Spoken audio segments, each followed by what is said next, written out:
अस्सलाम वालेकुम जी, मैं हूं ज़िया बलोच। सामीन, कोई भी दौर हो, जो ताकतवर लोग होते हैं उनके कुछ माउथ पीसेस होते हैं। आम तौर पर ये माउथ पीस जो है वो सहाफ़ी होते हैं।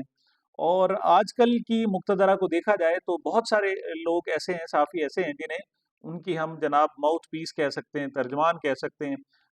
यानी ये अहले इक़्तिदार या ये ताकतवर लोग हैं जिनके पास टोटल इख्तियारात होते हैं और वो सब कुछ कर सकते हैं। तो वो जब बात कन्वे करना चाहते हैं तो वो साहब ज़ाहिर खुद तो नहीं करते, वो इन जो माउथ पीसेस होते हैं इनकी ज़ुबान से जनाब वो कहलाते हैं। तो आज मैंने 3 जनाब बयानात आपके सामने रखने हैं और फिर उस पर फैसला डॉट कनेक्ट करके भी हम करेंगे या आप खुद करेंगे कि अब मामलात किस तरफ जा रहे हैं और मुस्तकबिल का जो मंज़रनामा है वो कैसे होगा। ये 3 सहाफ़ियों में जनाब मुनीब फ़ारूक साहब हैं, दूसरा हफ़ीज़ुल्लाह नियाज़ी साहब हैं। वैसे तो वो इमरान खान साहब के बहनोई हैं, लेकिन वो साहब ज़रा नून लीग की तरफ से तर्जमानी करते हैं मुक्तदरा की। और तीसरे सुहेल बड़ाइच साहब हैं, वो भी नून लीग के कैंप में शामिल हैं, लेकिन हमेशा से बहरहाल वो जो इंस्ट्रक्शंस लेते हैं, वो मुक्तदरा से लेते हैं और अहले इक़्तिदार और ताकतवर लोग जो हैं उनसे लेते हैं। सबसे पहले मैं बात रखूँगा जनाब मुनीब फ़ारूक साहब की। उन्होंने जनाब बात की है, उसने कहा है जी कि इस वक़्त जो सूरत-ए-हाल है, वो जो टारगेट्स थे, यानी टोटल जो प्लान गेम बनाई गई थी जनाब, प्लान प्लान किया गया था इस गेम की, उससे थोड़ा-सा मसाइल पैदा हो रहे हैं। और उन्होंने कैटेगोरिकली कहा है कि जनाब अगर जो मतलूबा टारगेट फिक्स किए गए हैं, उन टारगेट्स के मुताबिक नताइज मिले, तो इलेक्शन कराए जाएँगे वरना नहीं कराए जाएँगे। फिर मैं रिपीट करता हूँ कि अगर जो पहले से ही टारगेट फिक्स किए गए हैं, उन टारगेट्स के मुताबिक अगर नताइज आए, तो फिर इलेक्शन करा दिए जाएँगे। वरना किसी सूरत भी इलेक्शन नहीं कराए जाएँगे, कुछ भी हो जाए, दुनिया जो मर्ज़ी कहे, पाकिस्तान में जो कुछ हो, फिर इलेक्शन नहीं होंगे। अब वो टारगेट क्या है जनाब? कुछ लोग कह रहे हैं कि वो जो टारगेट है, वो ये है कि नवाज़ शरीफ इक़्तिदार में आए, लेकिन ये बात दुरुस्त नहीं है। मैं कह रहा हूँ कि नवाज शरीफ का इक़्तिदार में आना कोई टारगेट नहीं है। असल टारगेट ये है कि इमरान खान को इक़्तिदार से दूर रखा जाए। इमरान खान और उसकी पार्टी को इक़्तिदार से दूर रखा जाए। इस वक़्त सूरत-ए-हाल ये है कि इमरान खान साहब डोमिनेट कर रहे हैं। इलेक्शन में जनाब बमुश्किल अब जनाब बमुश्किल 4 हफ़्ते रहते हैं जनाब, और मतलब 35 दिन ज़्यादा आप कह लें, इससे ज़्यादा नहीं रहते। और इन 35 दिनों में खान साहब जनाब तमाम तर कोशिश के बावजूद दब नहीं रहे, वो सर निकाल रहे हैं और ज़्यादा ताकतवर होते जा रहे हैं। इवन अब तो 9 मई के नाम से भी नहीं डराया जा सकता, ना उनको, ना उनके साथियों को, ना इलेक्शन लड़ने वालों को। और ये एक्सपेक्ट भी किया जा रहा था, खान साहब भी ये कह रहे थे कि इस सूरत-ए-हाल से इलेक्शन ही निकाल सकते हैं। तो अब चाहे वैसे इलेक्शन मनसूख भी हो जाए, तो उनका जो वो पहले वाला जनाब जो ज़हर था, वो बरकरार नहीं रहा। अब लोग कुछ फैसला कर बैठे हैं जनाब। अच्छा, तो वो लोग कह रहे थे जनाब नवाज शरीफ को लाना, तो नवाज शरीफ को भी लाना नजर नहीं आ रहा। असल मकसद इमरान खान को दूर दूर रखना है। और इमरान खान के बाद नवाज शरीफ नहीं भी आते तो ना आए, तो उसके बाद आपको पता है प्लान बी जो मुक्तदरा की तरफ से है, वो शहबाज शरीफ साहब हैं। लेकिन सपोज शहबाज शरीफ भी नहीं आते, तो फिर प्लान सी भी मौजूद है और वो बिलावल भुट्टो साहब मौजूद है जनाब, जिनके बारे में आज ऐलान किया जाएगा बाकायदा वजारत उस्मा का उनकी तरफ से। आज बुध को बाकायदा उम्मीद है कि ऐलान भी कर दिया जाएगा। तो मतलब अब सी पर प्लान खत्म नहीं हो जाते। सी आगे डी, ई, एफ वगैरह भी मौजूद हैं। तो असल जो टारगेट है वो इमरान खान को इक़्तिदार से दूर रखना है। उसके बाद ये प्लान में तब्दीली की जा सकती है। तो अब अगर कोई और प्लान नज़र आ रहा है तो इलेक्शन होंगे बकौल मुनीब फ़ारूक, वरना जनाब इलेक्शन नहीं होंगे। अब अगली बात करते हैं जनाब, हम हफ़ीज़ुल्लाह नियाज़ी साहब, कॉलम निगार हैं, बड़े अरसे से लिख रहे हैं और बड़ा मतलब हमेशा जो है ना वो रिप्रेजेंट जो करते हैं, वो हमारी जनाब एस्टेब्लिशमेंट को करते हैं। उन्होंने जनाब जो अपना 1 या 1.5 मिनट का एक जनाब क्लिप जो उन्होंने जारी किया है, वो ये है कि इस वक़्त जो फैसला किया जा रहा है कि इस इमरान खान साहब को रोकने के लिए और सूरत-ए-हाल को कंट्रोल करने के लिए मालियाती इमरजेंसी लगा दी जाए। मुल्क में इमरजेंसी लगाने की बात की जा रही है। और इसके लिए जनाब जो तरीक़ाकार है, वो होगा सदर के ज़रिए। इमरजेंसी जो लगेगी, सदर ममलिकत के लिए ज़रिए लगेगी। और सदर ममलिकत को कन्वे कर दिया गया है कि कुछ आप ज़हनी तौर पर तैयार रहें, और अगर ये ज़रूरत पड़ती है तो इसको आपको इमरजेंसी लगाना पड़ेगी। कहते हैं जनाब शुरू-शुरू में तो जो सदर ममलिकत डॉक्टर आरिफ अलवी साहब थे, वो हेजिटेट कर रहे थे और उनकी जनाब निगाहें जो थी, वो इमरान खान साहब की तरफ थी।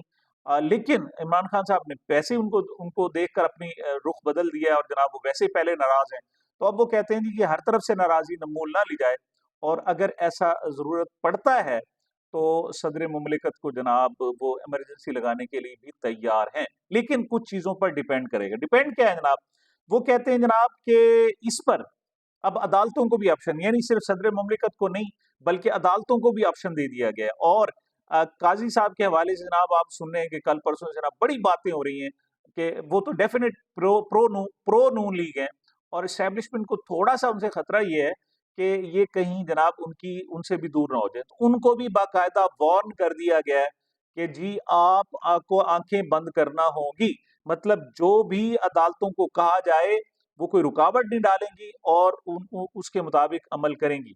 और फ़र्ज़ करें अदालतें जो है लफ्ज़ जो इस्तेमाल किए हफ़ीज़ुल नियाज़ साहब ने, वो कहते हैं जी अगर अदालतों ने चश्मपोशी इख्तियार ना की, तो फिर अदालतों को भी उड़ा दिया जाएगा।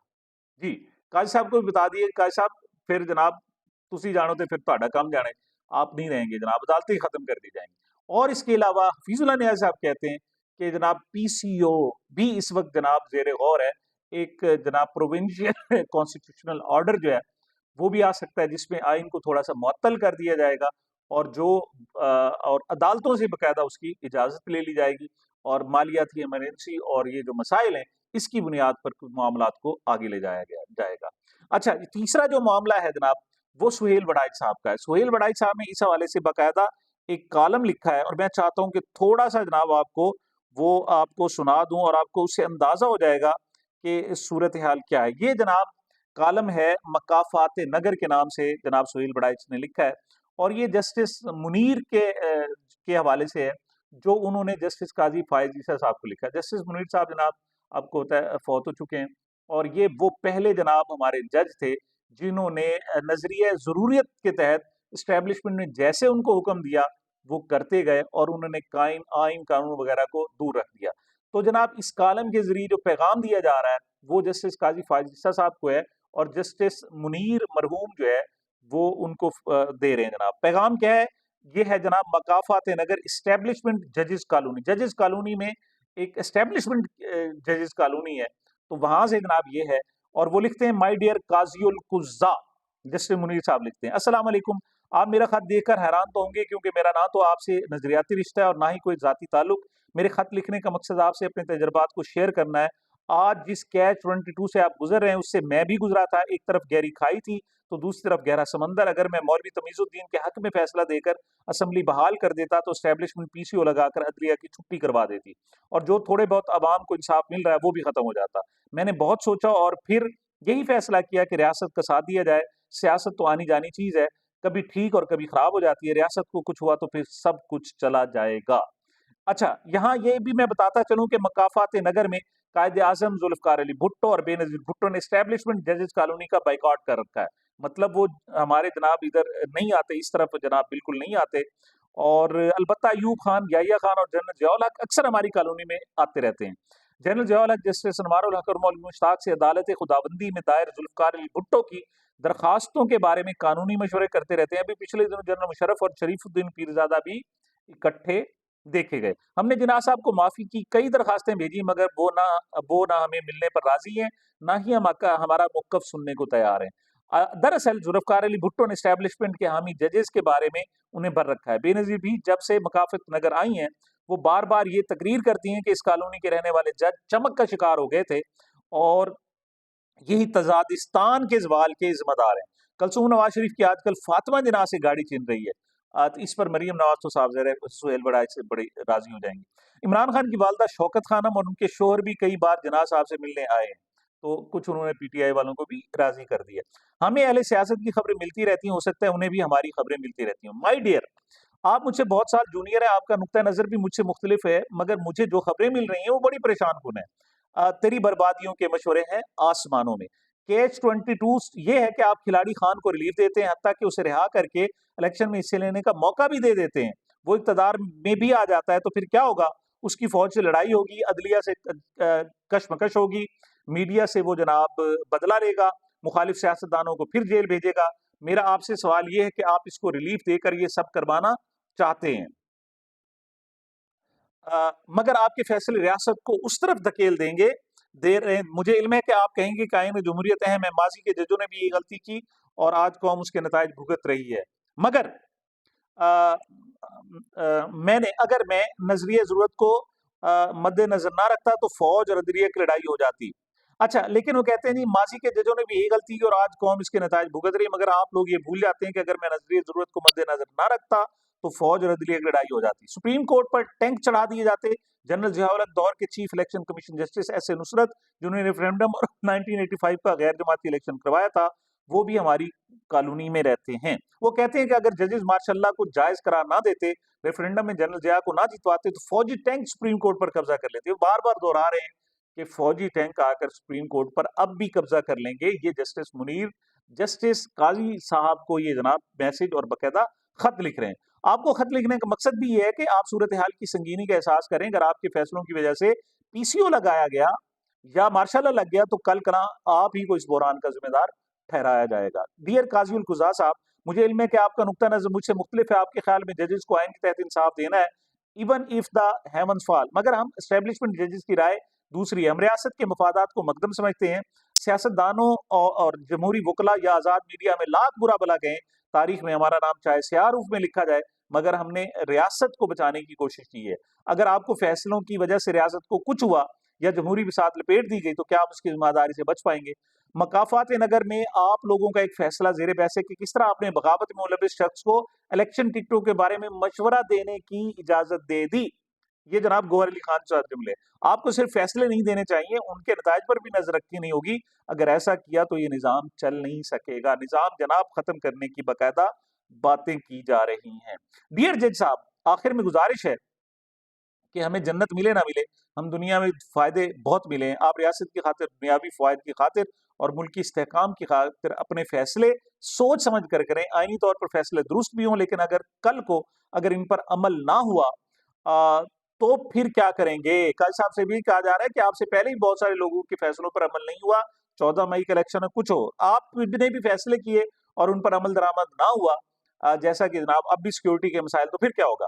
बगावत हो गई तो जजेस की कौन मानेगा? कुछ ऐसा करेंगे तहरीक इंसाफ को मौका भी मिल जाए, इंतखाबात भी हो जाएँ, मुक्तदरा को भी इस कदर नाराज़ ना करें कि सब कुछ ही खत्म हो जाए। आपका इम्तिहान है कि आपसे सुरखरू होकर कैसे निकलते हैं। हम एस्टैब्लिश्ड जजेस तो मातूब हैं ही, देखना ये कि आप जैसे जमहूरी जज कैच 22 से कैसे निकलते हैं। हमने तो अपना वक्त अच्छा गुजार लिया, क्या आप भी गुजार सकेंगे? खैर अंदेश जस्टिस मुनीर हाल मुकीम मकाफात नगर। जी, अब जरा डॉट कनेक्ट करें। मुनीर साहब कहते हैं कि अगर मतलूबा नताइज जो तय किए गए वो ना हुए तो इलेक्शन नहीं होगा। और जनाब हफीजुल्लाह नियाज़ साहब के जरिए कहा जा रहा है कि जनाब पीसीओ भी लग सकता है और जज भी सारे फारिग किए जा सकते हैं।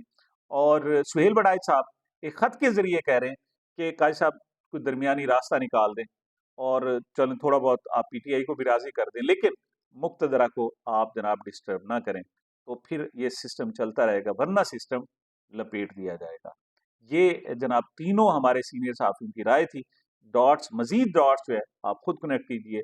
मुझे, मेरे चैनल को अपनी मोहब्बतों और दुआओं में याद रखिएगा। मिलते हैं छोटे से वक्फे के बाद।